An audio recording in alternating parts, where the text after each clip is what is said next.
welcome again to Kano Iwanyayu broadcast. This is Sangwazi Spiweka Chidzama Fumo.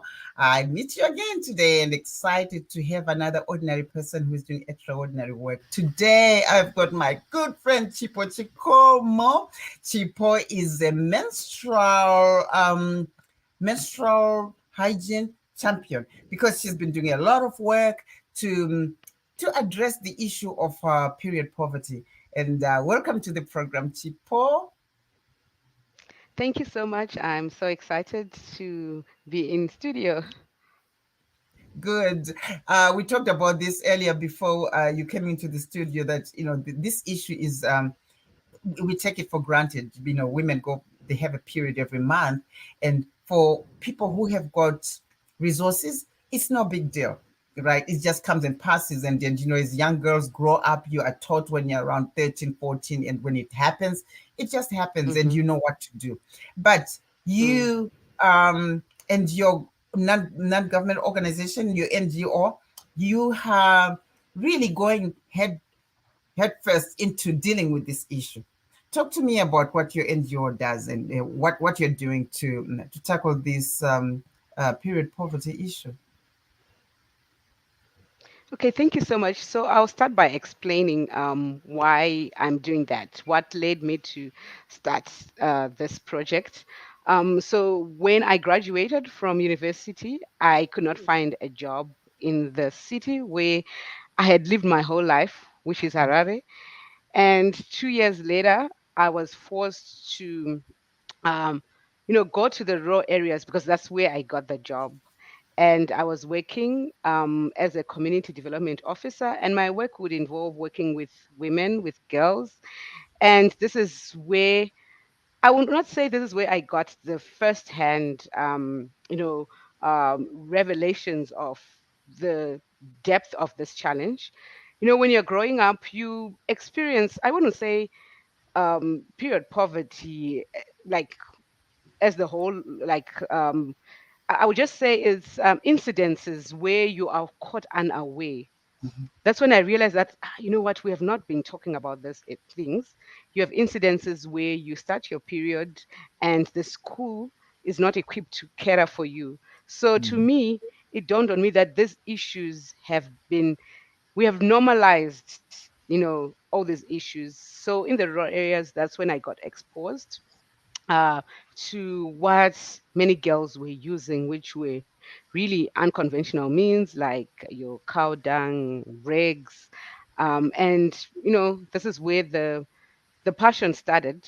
But what really kept me, what drove me to really start, because it's something to be, passionate about something, Mhm. but it's another thing to actually get the engine to get going. It was when I was in the rural areas. My father passed on, and he was buried because they could not get in touch with me. There was, Mhm. I think there was a storm or something, so there was no internet connection. And this is just when you sit down and you realize that, you know what, me and that girl that is walking 10 kilometers wearing a rag, you're all in the same situation. You're all women fighting for the same cause. And someone has to stand up and start talking about things that are challenging us as girls, as women. So there was something that ignited, and then there was something else that also got the wheels to start rolling. That's is really interesting because I know when I was younger, the whole talking about menstruation was not an issue that was ever discussed. And look at us, we're Yes. here talking, broadcasting, and talking about this kind of thing openly. And it does make a difference because if you talk about something, you can do something about it. But if it's hidden, Yes. it's always like hidden and unspoken Hmm. sort of thing, then not much will happen. And really, you pointed out a very important point because kids, like for instance, when in our generation, when you go to school and you are in class, say, particularly like Form One, because that's about the same time, grade seven, Form One, and Yes. then someone stands up and had her uniform or her dress is all red at the back, yeah, and because she wasn't prepared for it or she didn't know what's going to happen, and Yes. yeah, so how then did you move it on after that first incident when you realized you got to do something? You just can't look at it and say, we got a problem. How did you get into it? Okay, so I then later on got another job, and it was like in the now back in the city, and I was working for a Belgian governmental agency. So I got to understand what it is to work in an NGO setting. And, I then felt my passion that, what, these were foreign companies that were coming into Zimbabwe. And the development was really phenomenal. But I also felt that, what are we doing as Zimbabweans? Are we going to just wait?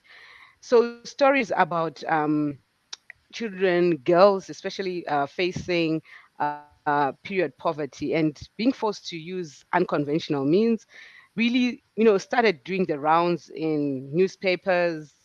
So people were just having all these campaigns. What should we do? They were highlighting the problem. I then felt that I should go in this in a different angle. How about if we then start manufacturing products that we women can use, Mhm, manufactured by us? So for me, it was the aha moment where, everyone was talking about it. It was like now it has come to light. People have mhm, started the conversation, but people were not talking about like the practical things, like, okay, what then should we do if we donate today? So you can imagine on the markets, they were only disposable mhm, products. So if we donate today, tomorrow we'll still keep on donating. So this is when I actually left my job. It was a very secure job, and I think I was reckless in actually leaving it at that time. But I was just so passionate about it. So I left my job before I even, really found my foot. I wouldn't advise people to do that, but but I would say that it's like when I left my job, my eyes opened, because mhm, before that I used to have internet access, but you're spending your time just downloading movies. Your work is just occupying you. You're not looking at what's there in the world. But then now, when I was now paying for my internet, I was now forced to be intentional about how mhm, I use the internet. Now I was now searching for opportunities that I could get into that would equip me with some of the skills that I needed, because it wasn't enough just me being passionate, being driven. I didn't have the skills to get this going. How am I was I going to do that? So I got a scholarship and I went to India at that time. Um, and a very powerful lady called Sabria. She's a Nobel Peace Prize nominee. She runs an institute in India where she trains social entrepreneurs who want to start something in their different communities. And this is where it started, where you know you now know that, okay, there's a path that you can follow. This is how you register an organization. These are some of the things that you need to be aware of. How do you deal with politics, for example? How do you deal with TV interviews or interviews that we are doing right now? mhm. How do you raise money? How do you pitch to investors? So all those things were some of the things that got me starting. Well, you said something which I thought was very interesting, that I wouldn't Yeah, encourage people to just leave their jobs. But like they always say, this nothing is more powerful than an idea whose time has arrived. If it has arrived, yeah, it will push you, and you make decisions that later on you look like, gosh, that was crazy. How did I do that? But it yeah. has to get to that. If it's a passion, it's a passion. Mm, When that time yes. arrives and you just have to jump, you will. Mm-hmm. You will, and Yes. yeah, and you only appreciate it later when, like, oh God, worked out all right after all. But I mean, at that Y- some moments you kind of were like, I don't think this was a great idea. So when you went to India, Yes. was the idea to go there and get yourself prepared to form an NGO or to start a factory? What was the idea of going there? Yes, so that was the drive to get, Mhm, the skills needed, because I was just there with this passion that I don't know what to do. Like, how do you raise money? How do you conduct a fundraiser? how do I even, pitch to, to businesses or Mm-hmm. investors or people that want to join this cause? How do I even write that proposal? Mm-hmm. Because I later on found out that the proposal that we wrote in university were different from the The proposals real that I one, yeah. needed, in the real world. Like the ones in university, they're like 40 pages. Mm-hmm. And then now you're being told that, you just an example, you're giving this business proposal to Oprah, and Mm-hmm. it's 40 pages. She just doesn't have time, and you're No. asking for $5,000 or $1,000, and you're forcing her to read 40 pages. So it was that kind of training which I needed. I didn't know this world before. When you're at work, and you're working for a big organization, you don't even know where the money comes from. You don't even question it.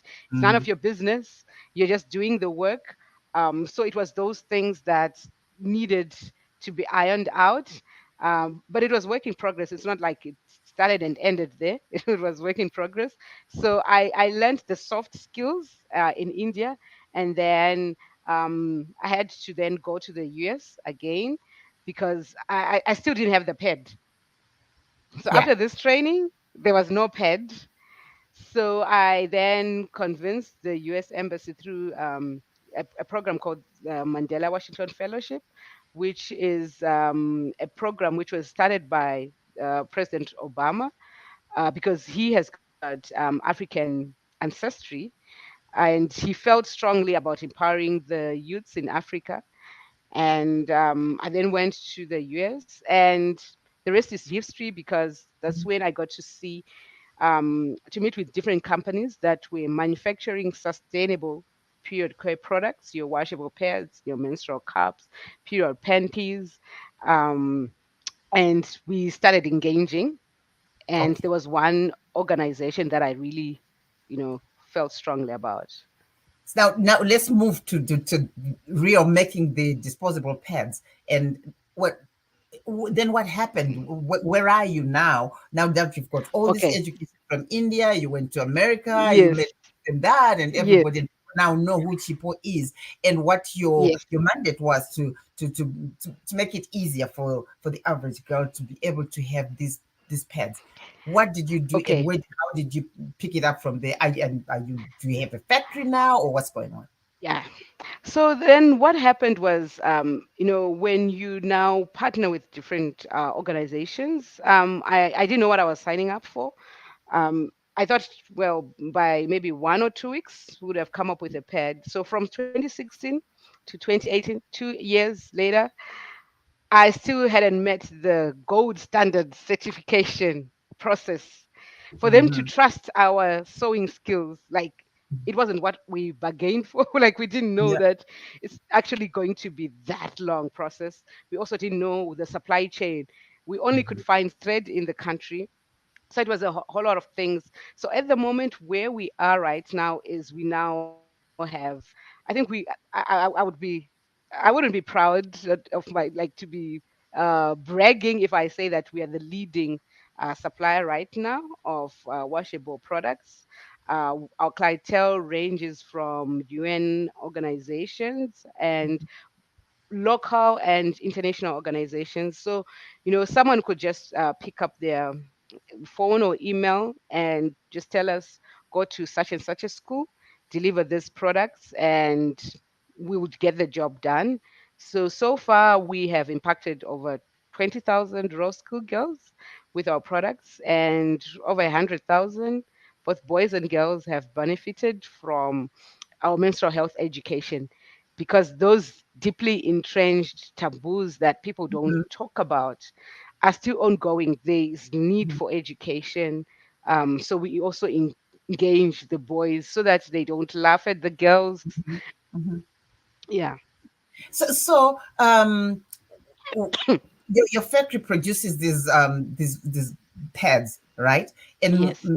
you get people to buy them for the schools and then deliver them to the schools so the girls can have Yes. them. Yes, definitely. So we manufacture them locally in our Mhm, factory. It's a small factory, and we have women who come here and they do. Like, if you are to listen closely, you will hear machine, um, just I was going to chilling ask in you the to show background. me a pad. I should have asked you to bring me one or two pads so that you can show us what they look like. And, Okay, all right, mhm. Yeah. okay. Um, all right, I can just call someone to just bring a Yes, yes, yes, sample. that would be Yes. okay. Yeah. Tell them to bring one so that you can show us what it looks like. All right. Okay. Mhm. Uh, Gogochota, can you bring us one ped? I think it's by the display unit, the one that's already packed. All right. I think she'll So, bring the so one that's already packed. Gogoti Water and her team, they make the pads Uh, there. the ones that's packed. Yes. So the others, because it's now late, they've already Yes. gone. Yeah. Okay. How big Yes. is your team? How big is your team? So at the moment we have, so this is the package that it comes with. Okay. We've got different packages. Yeah. So Yes, this is days what for it looks like. girls. Sweet. Yes. Mhm. So this is how it looks like. This is the paired, what Okay. it looks like. So it doesn't look the bright colors, Uh-huh. the camouflage staining, and Yes. the girls are looking forward to actually using it because it's attractive. It's not like it's a Yeah. it's those prints that are not attractive. So if you drop Hmm. it, you're not embarrassed Yeah. because it can just fold. So the way we make it is it's easy to wash and dry. So the Hmm. holder and the insert, they are separated All right. so that when you're washing it, it uses minimum water. Mm-hmm. So this one is just the holder with the waterproofing son. And Yes. then this one unfolds the Okay. to look like just an ordinary washcloth so that when Mm-hmm. you're drying it, Mm-hmm. you're not embarrassed Yeah. to dry it in the sun. And then 15 Mhm. minutes, you're done because we believe the sun is the greatest sanitizer. So our Okay. kids have got some have got panties, Mm-hmm. some have got towels, some have got soap. Just Mm-hmm. depends on what the Like a clientele hygiene wants. pack. Like a hygiene pack. Yes, yes, it's Uh, a hygiene pack. So it just okay. depends. Yes. That's so. Are these boarding schools or just regular schools where you give to the girls? So at the moment, it's just regular, your body, Mm-hmm. like anywhere we go, like Mm-hmm. even in the urban area. So, what would be interesting for you to note is that when we started, we're just looking at the raw school girls. We're just thinking, you know what, this is a product for them so that they don't miss days in school. But Mm-hmm. when we go to the rural areas, we see the parents. There is a big event. You find there maybe 5,000 people, 4,000 people. It's a big event. The chief is there, even the community chickens, they are there, like Of course, I everyone. mean that's the protocol. I mean, if you're working with communities, you've got to engage Yes, everybody, right, to get their support. yes. So Mm-hmm. that's when they started questioning us. They were like, okay, you've only brought for these girls. We also want them. We have been using these like regs all our lives. You have just upgraded. Yeah. We are used to using this. So why don't you make these products for retail? Why don't you put them in our shops, in our growth point shops? Mhm. So that's the point where we are now, where we have realized that there is now a growing A demand. bigger The people market. that Yes, we then also then registered a non-profit, which we also want to also start for our scale plan. But it's just fascinating where you now hear the community, the feedback. When you go, maybe after a year, they tell you, we still have your products. They are working well. After 2 years, you go back, they say, you know what? They are amazing. You go Mm-hmm. after 3 years, they tell you, this is just amazing. I want to tell my friends. I want to, Mm-hmm. but even if I need to tell them, your products are not found anyway. I know.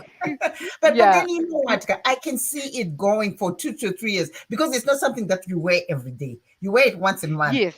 You 3 days a Yes. month, and then you wash it, you clean Yes. it, you put it aside, and Hmm. yeah. So I can And see we that. make sure that, yeah, as well, we make sure that we source the best quality fabric. So it's not Yeah, like it's just all this like poor quality fabric because yeah. we want it to last long.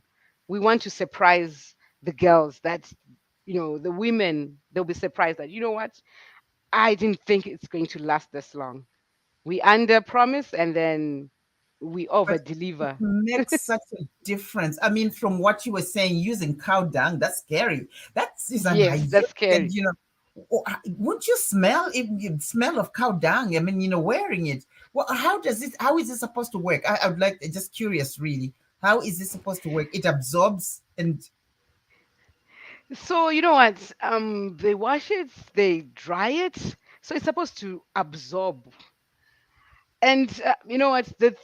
All the things that they are using, they're forced to use. I wouldn't say that they're using them just because they want to use them, but mm, society has forced them to use them. mm, Like your maize cobs, someone is just trying to stop all this bleeding. They just don't know what to do. They're expected to go to school, and you can yeah, imagine you are walking 10 kilometers to school, 10 kilometers coming to school, mm. and you are wearing cow dung, a reg. It's understandable when someone doesn't, like, the girl doesn't go to school like for 3 4 days. It's understandable. So But it's almost that's what's scary to going. imagine putting cobwebs, cobs, maize cobs, wrapped in what? And it's just, it's hard to imagine, but it's sad. But I'm so pleased that you have taken on this, you're on this journey to improve the life of the girl child, the woman, because I can understand also, because right now the economy is so bad, and that probably is Mhm. just right at the bottom of your needs, that to find that. But on the other hand, it's on the top of your needs because it happens every month, and you've got to take care of Yes, that, right? yes, definitely. So it's really, it's a fulfilling experience. Mhm. Apart from just the sales that you get, it's really fulfilling when you see the Mhm. girls smiling. Yeah, That you have brought relief for into sure. their lives. They have something that's working because they've been trying to get, even maybe from mattresses, whatever they can Mm, find, mm, mm, but it's not mm. working, and they don't have anyone to talk to. You can imagine, you can't talk Yeah. to your father. Some of Mhm. them, they are staying on their own, is child-headed families, or they're staying Mm. with their grandmothers who cannot afford. They might know of the other options that are on the market, but they can't afford to buy them, because for this any other products, you need to use them between 3 to 4 hours. You need to Yeah. dispose of it, so you need between 2 to 3 packs a month, and the And cost of it yeah, yeah, is that's what I just was going to something say. The else. cost of it. How much are your pads? So our points, we have different packages that we have, like from we just pack them differently. We've got your $5 pack up to your $20 pack, which includes everything from your soap. But that $5 pack will assure you for the next 5 years, What's in the pack? you're home and dry. What's in So the the pack? the big pack has got your holder, your pouch, this one, Mm-hmm. Mm-hmm. so that you are able to use it to put the unused or used. We Mm-hmm. also have partnerships with different brands of period menstrual cups, because we want to provide menstrual choices for women and girls to use, because we partner with What are them. menstrual cups? What are menstrual cups? Okay, so menstrual cups are usually like this. Okay, let me open them. So they last up to 10 years. This is from Pixie, a partnership that we have with Pixie. This one contains a small cup and a large cup. So all sizes that we have for the girls that are still that haven't given birth. So this one just collects, and you can wash it and reuse it up to 10 years. What do So you what do we are with it? providing. Do you insert it? Or Yes. I've never seen it actually. That's why I'm So asking. you actually insert it, and then it collects the blood Or like a like a tampon. diaphragm, like how people used to use Yes. diaphragm. All right. So you Yes. insert it in the vagina or Yes, you insert it in inside. the vagina, and then Mm-hmm. it just collects the blood, and then Okay. you just put it in the latrine. So this one is very useful for girls who really love to play sports. So it's during your sport day, you're playing netball. you Mhm. are playing. For those who have swimming, this is it. This is the product, because other girls, in fact most girls, they drop sporting activities the Yeah. moment they reach puberty, because they don't have products that they can use, so that those are included in the pack for free because of the Is the cup partnerships. rubber? Is it made of rubber? it's What is it made? it's made of silicone rubber. Okay. Yes, yes, How do you medical grade insert it? silicone. How do you? So we've I'm got sorry to be get so technical. sorry.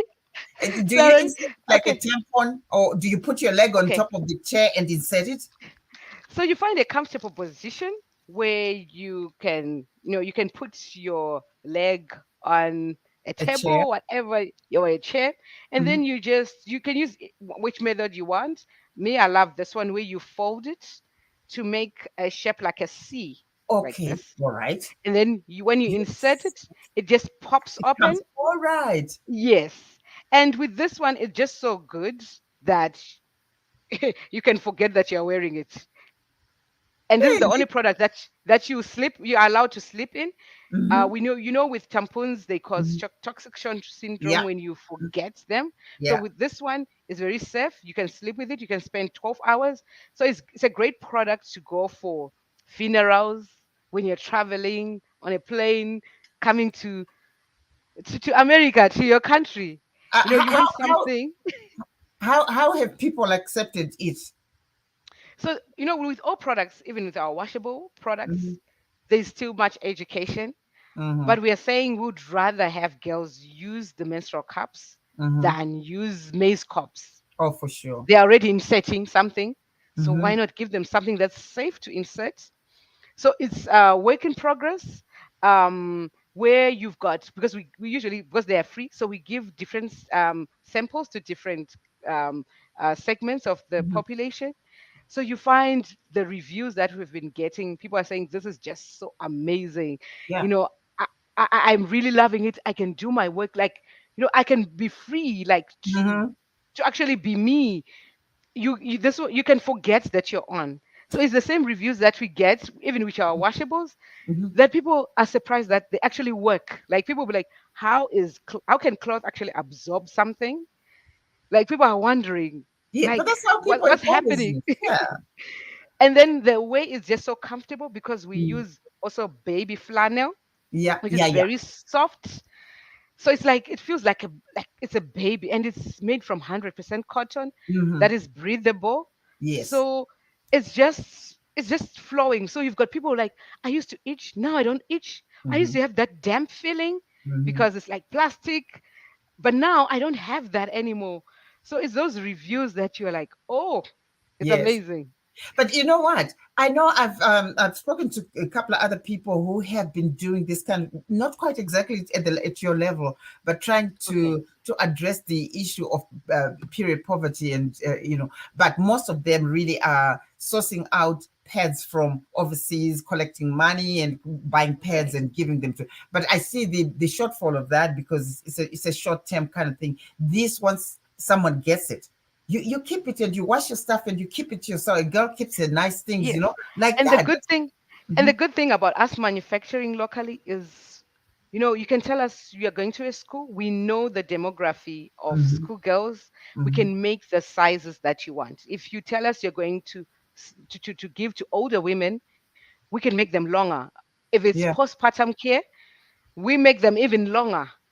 So that's advantage. And we are also creating employment. We are, Yes. ensuring that households have got, a sustainable income. And we Mhm, want to, for our scale plans, we now have partnership with the government, where they've given us all the prisons. So we intend um, to also scale up in prisons by empowering women that are in prison, that are incarcerated. They mhm. are doing nothing with their time. Yeah. And you know what? They can also fight period poverty in prison and out of prison. We have also been donating to them, so that's a plus. Yeah, everybody is happy. You happy, me happy, You, everybody you- happy. People, thank you so much. We could talk for hours, but I'm totally impressed, and you are definitely. doing amazing stuff. You're an ordinary person who is doing extraordinary work in our communities, because this goes a long way to helping women, but both young girls and adults. And postpartum, like you're saying, everybody benefits. And thank you so much for coming to Thank you so Kanoi much. Wanyai and talking to us about the work you're doing. Thank you. Yeah. For everybody who's been following us, thank you so much. And please like, share, and subscribe so that we can watch this thing together, and appreciate your following us. This is Sangwa Zispi Wakachiza Mafumo. Have a good evening or good afternoon wherever you are. Goodbye.